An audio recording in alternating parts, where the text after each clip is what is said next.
en los versículos 10 y 11, cómo en Moisés, digámoslo así, el gesto del cuerpo expresaba la piedad de su alma. Versículos 10 y 11. Moisés, Aarón y Hur subieron a la cumbre del collado. Y sucedió que mientras Moisés tenía en alto su mano, Israel prevalecía. Y cuando dejaba caer la mano, prevalecía Amalek. Entonces, la vara, que hablamos ayer, que sacó agua de la roca, ahora saca sangre del enemigo. Es decir, esa vara tiene el poder, pues obviamente por Dios, pero hay una representación interesante de lo que se hace, ¿no? Moisés no estaba ahí simplemente mirando el espectáculo o mirando la pelea.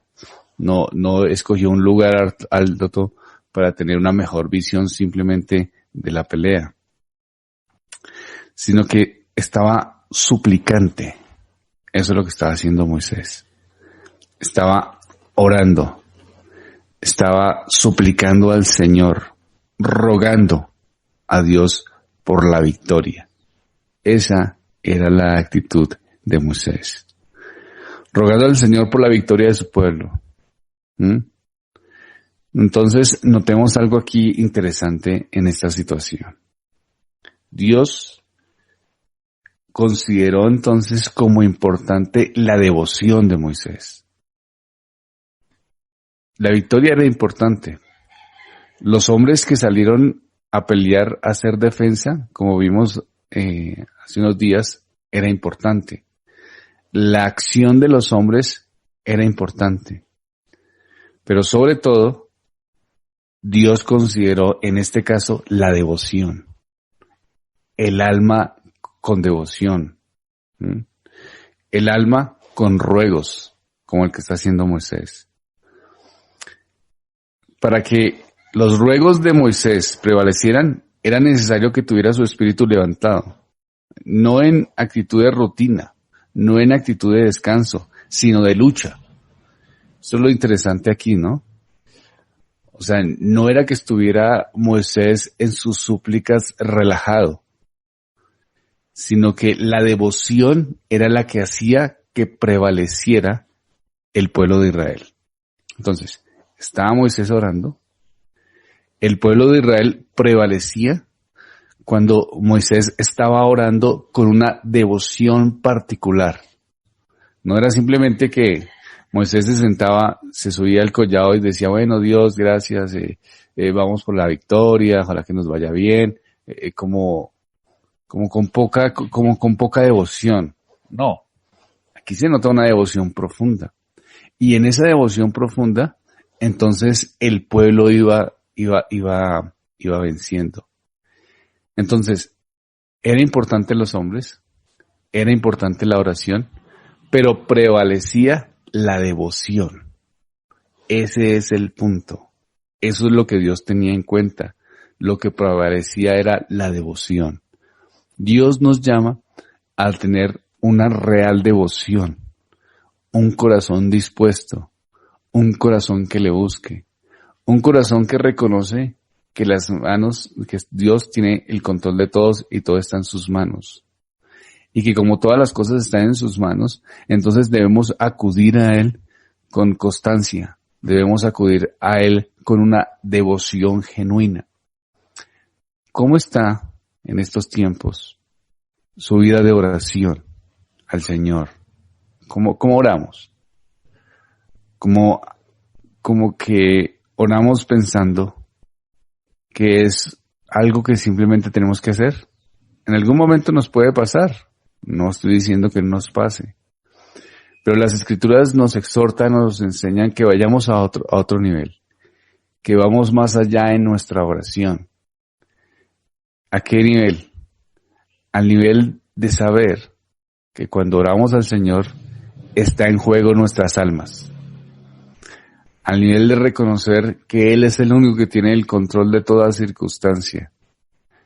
Al nivel de reconocer que las circunstancias que vivimos solamente pueden ser transformadas y cambiadas por el poder del Creador. Cuando vemos las circunstancias de esa manera, hay una devoción en el alma. Claro, Moisés estaba viendo la acción. Para nosotros a veces es más difícil porque no vemos la situación así.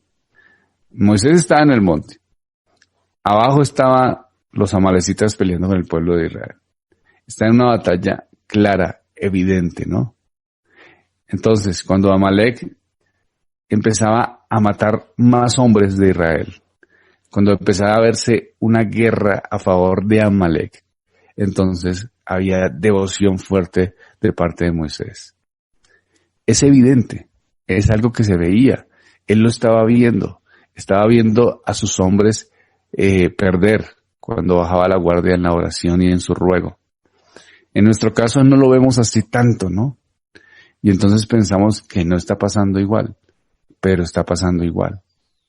Hay una guerra, hay una batalla en nuestras almas.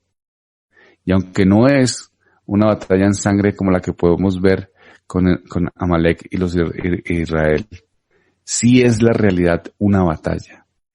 Y el creyente tiene que luchar por mantenerse firme en medio de esa batalla. Y la devoción en la oración es una de las cosas que nosotros tenemos como medio para prevalecer en la batalla. Aquí el punto era la devoción.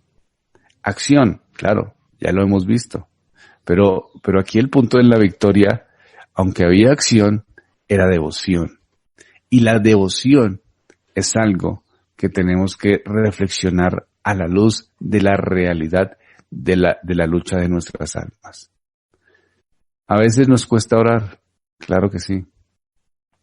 Nos cuesta orar con devoción, claro que sí. Esta no es una lucha solamente de ustedes, también es una lucha mía y es una lucha histórica.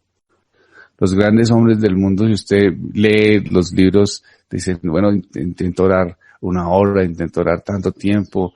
Lutero no se sentía satisfecho con su oración y eso que le oraba como 4 horas diarias.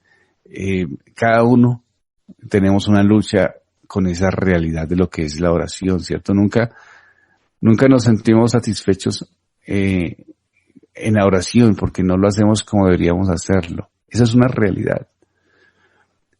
Aquí el ánimo no es la frustración, porque entonces todos estaríamos frustrados.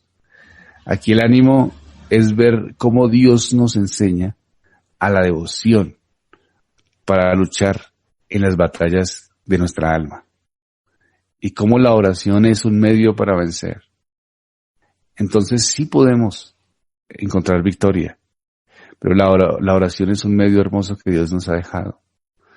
Luchemos por tener una devoción en nuestra oración. ¿Y cómo se da la devoción?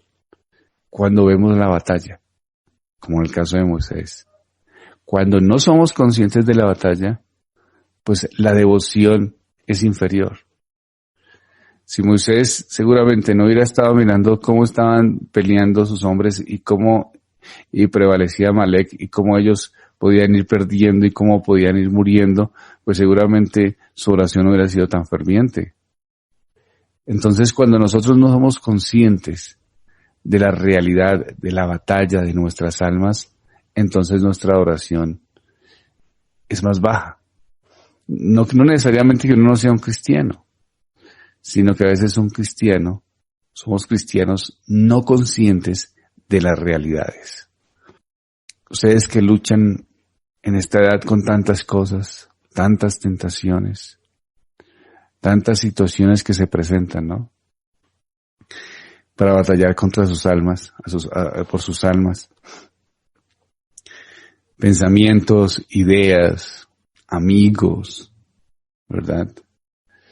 Libros que insinúan cosas en contra de Dios, materias que uno puede mirar en el programa académico, uno puede encontrar cosas o lecturas que no de una forma intencional, pero uno puede encontrarse con cosas que lo pongan a dudar de Dios, de la fe, de la gracia, de la salvación. Y al dudar de eso, se relaciona con nuestra parte moral. Y entonces pensamos, si Dios no existe, entonces ¿para qué cumplimos? ¿Para qué hacemos? ¿Para qué nos guardamos? Una cosa se relaciona con la otra. Porque esto es el mundo. Este es un mundo caído que está batallando por sus almas. Y descuidamos la oración, cuando en la realidad debemos orar al Señor para que prevalezcamos en victoria siempre. Es una reflexión. Seguimos pensando en esta historia que nos trae como tantas aplicaciones, ¿no? Como que nos hace reflexionar en tantas cosas. Oremos a nuestro Dios. Padre, gracias. Has sido misericordioso. Gracias. Aquí vemos, Señor, cómo la oración de un hombre piadoso tiene más poder que todo un ejército de soldados escogidos. Es tan maravilloso esto, Señor. Gracias, Padre Santo. En el nombre de Cristo Jesús. Amén.